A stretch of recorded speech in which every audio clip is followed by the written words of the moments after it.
ओए होए of road पे आए अपन, लेकिन गेस द बाइक आज हम किस बाइक के बारे में बात करने वाले? नहीं गलत जवाब। ऑफ रोडिंग पे आए तो जरूरी कि हिमालयन लेके आएंगे।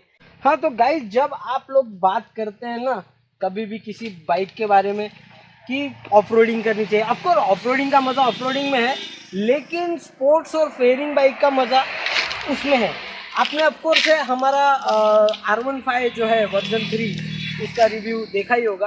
तो आज हम लोग बात करने वाले यामाहा R15 वर्जन 3 के ओनरशिप रिव्यू के बारे में। अबाउट 30,000 किलोमीटर्स का ओडोमीटर हो गया है इसका, और ओनरशिप के ओनर के हिसाब से जो भी इसमें प्रॉब्लम्स है या फिर जो भी चीज़ें हैं वो हम लोग डिस्कस करेंगे।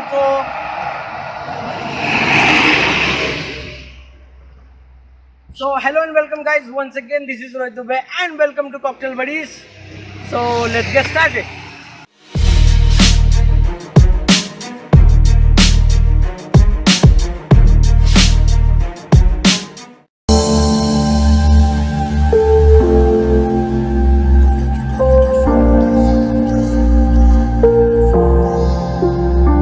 Дикая Кассандра, игривая подра, затмевала разум, убивала музыканта. Тем не менее я рядом был и верил аллегориями. Моя дикая Кассандра, игривая подра, затмевала разум, убивала музыканта. Тем не менее я рядом был и верил аллегориями. Съедены будут эти веры. Нарекли тебя накормленные бредом, ты нас горит души педалами, любима, так и стоит аллегориями родимыми, храним про запасы, угнетенными сердцами воспевалась биты за время. Навела жадных сил, ломилась умирать, и время не давалось, просила просто доверить. Под этим кто-то мне негатива, тем, кто не увидит свет, и больно ласково, красиво закручивалась уже. Мы намеренно выжили.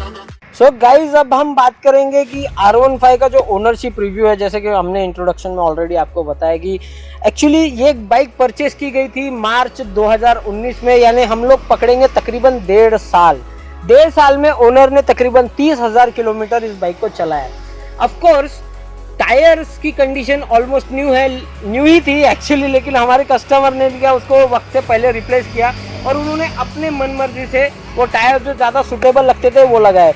तो बेसिकली ये जो बाइक है जिसका हम रिव्यू कर रहे हैं आज, वो बाइक हमारे पास में ही सर्विसिंग या मॉडिफिकेशन, आप जो भी कह लो, स्टिकरिंग कह लो या फिर मॉन्स्टर एडिशन, हमारे भैया जो है वैलेंटिनो रूसी के बहुत बड़े फ़ैन है, तो एक्चुअली उन्होंने उस एडिशन में उसको बहुत सारे मॉडिफिकेशन, छोटे छोटे मतलब कस्टमाइजेशन इसमें ऑपरेट किए हैं और तकरीबन 30,000 किलोमीटर चलाए हैं। लिटरली ये उनकी ना सिर्फ एज एन स्पोर्ट्स बाइक है, ये उनकी डेली कम्यूटर बाइक भी है, यानी वो डेली रनअप भी करता है कि नहीं भैया? आप डेली चलते हो भैया, डेली चलते हैं इस बाइक पे।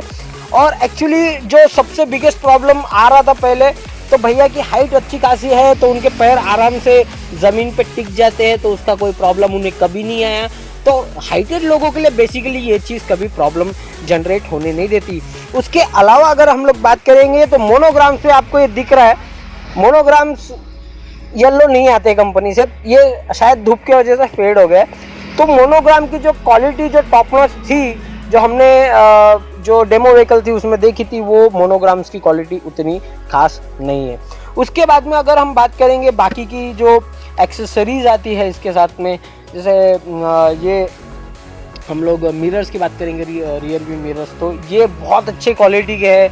उसके बाद अगर हम बात करेंगे तो इंडिकेटर्स, इन्होंने एक्स्ट्रा का जो ऑप्शन आता उस ऑप्शन में इंडिकेटर्स को परचेस किया था और इसके लिए भैया ने तकरीबन 4,000 रुपये पे किए थे एलईडी इंडिकेटर्स के। बाय द वे आपको बल्ब इंडिकेटर एज स्टैंडर्ड मिलते हैं। उसके बाद में अगर इंजन की बात करेंगे तो नॉर्मली ये गाड़ी सर्विसिंग के लिए हमारे पास में ही आती है, और सर्विसिंग की अगर बात करें इस गाड़ी की तो इसमें हम लोग हमेशा मोटुल का 1050 फुली सिंथेटिक ऑयल यूज़ करते हैं, जिसकी वजह से परफॉर्मेंस बहुत स्मूथ है। और ओवरऑल इसका जो फ्यूल इंजेक्टर है या फिर एवरेज की बात कर लीजिए, कस्टमर के हिसाब से ये सबसे फेवरेबल गाड़ी है। चाहे आप लुक्स में बात कर लीजिए, चाहे आप परफॉर्मेंस की बात कर लीजिए। और भैया को जो ट्रैफिक में जो सबसे बड़ी प्रॉब्लम आनी थी, जो स्पोर्ट्स बाइक में नॉर्मली आती है, वो है नॉकिंग की प्रॉब्लम। यानी हायर गियर पे आप गाड़ी ट्रैफिक में नहीं चला सकते। तो जब हमने वर्जन 3 का रिव्यू किए थे, R15 वर्जन 3 का, तो उसमें मैंने आपको कंसिडरेबली ये चीज़ बताई थी कि ये VVA है, यानी वेरिएबल वाल्व एक्चुएशन से ये टेक्नोलॉजी उसमें डाली है। तो हायर गियर पे भी भैया ट्रैफिक में आराम से और स्मूथली फिल्टर कर पाते हैं इस गाड़ी को। अब इसमें क्योंकि क्लिप ऑन हैंडल बार है तो भैया ज़्यादा लंबा रनअप नहीं ले पाती इससे, क्योंकि पीठ में दर्द होता है। ऑफ कोर्स ये हर एक R15 ओनर का प्रॉब्लम है, तो जो बताना मेरे लिए बेसिकली ज़रूरी है। उसके बाद अगर हेडलैम्प्स की विजिबिलिटी की बात करें, अंधेरे में भैया आप गाड़ी चलाते हो तो अंधेरे में उनको कोई प्रॉब्लम नहीं आता, क्योंकि LED हेडलैम्प्स काफ़ी अच्छे और विजिबल दे रखे हैं कंपनी ने। इन ऑल टोटल अगर बात की जाए तो टैंक पैड आफ्टर मार्केट लगा है, और ये जो स्क्रिप्ट्स है ये भी आफ्टर मार्केट उन्होंने लगा रखे हैं, और मूवी स्टार के स्टिकर, क्योंकि भैया को पता है कि भैया अपने वैलेंटिनो रोसी के बहुत बड़े फ़ैन हैं। उसके बाद में अगर हम बात करेंगे तो इसमें जो सबसे मेजर इशू आया है हमको सर्विसिंग के टाइम। सो गाइज, जब गाड़ी सेल्फ होती है, यानी इनिशियली स्टार्ट पे सेल्फ लेते हैं, तो 1.5 साल के अराउंड बैटरी की कैपेसिटी लो हो रही, यानी बैटरी क्वालिटी यामा उतनी अच्छी प्रोवाइड नहीं कर पा रही है। तो अब इसके लिए यामा को कुछ ना कुछ सोचना चाहिए। मैं ज़रूर यामा को टैग करूँगा, ताकि यामा R15 के जो भी ओनर्स हैं उनके बारे में ये चीज़ ज़रूर सोचें। ओके, उसके बाद में अगर बात करेंगे, चेन सेट की क्वालिटी बहुत बढ़िया है। इवन द जो फर्स्ट ईयर की जो सर्विस होती है, वो सर्विस के रिमाइंडर्स के हिसाब से, सर्विस के रिकॉर्ड्स के हिसाब से इंजन ऑयल भी वो लोग बहुत अच्छा यूज़ करते हैं। स्टिल ये गाड़ी जब से सर्विसिंग के लिए मेरे पास आती है, मैं इसमें मोटूल ही यूज़ करता हूँ, उसके अलावा रैदर हम ऑयल यूज़ नहीं करते। अब यहाँ पे क्लिप ऑन की जो पेंट क्वालिटी है वो मुझे बिल्कुल नहीं पसंद आई। धूप में रखने की वजह से ये चीज़ फेड होने लग गई है, क्योंकि फेयरिंग्स में कभी मैंने वाइब्रेशंस नहीं देखा इसमें। उसके बाद में इंजन पिकअप में कोई परफॉर्मेंस में लैग नहीं हुआ, कुछ नहीं हुआ। तो इन ऑल टोटल R15 का ओनरशिप रिव्यू यही था। ओके गाइज, अब थोड़ी बातें ओनर के शब्दों से भी हम जान लेते हैं। तो guys, I would like to invite Rahul Dada please come here. So Rahul Dada हमारे वन ऑफ द यवतमाल के राइडर्स में से एक है। तो राहुल दादा, 1.5 साल आपने ये गाड़ी ओन करी, कुछ स्पेसिफिक प्रॉब्लम और समथिंग? कुछ भी नहीं। और रोज चलाने में कोई प्रॉब्लम, पीठ में दर्द? आदत होगी। हाँ, यानी हैबिटेट बेसिकली हैबिटेट होने के बाद गाड़ी में बेसिकली कोई प्रॉब्लम नहीं आता। इसके अलावा और कुछ? बाकी कुछ प्रॉब्लम।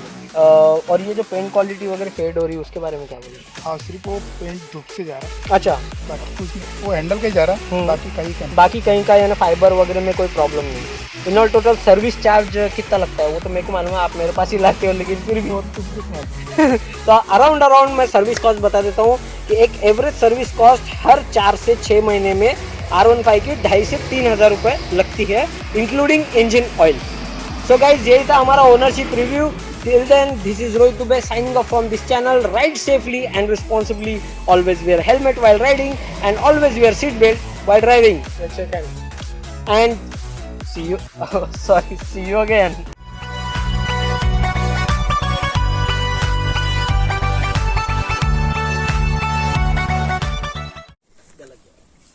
ऑफ-रोडिंग पे तो जरूरी है कि हिमालयन लेके आएंगे। Okay, when you talk about, ऐसा मेरे सामने चला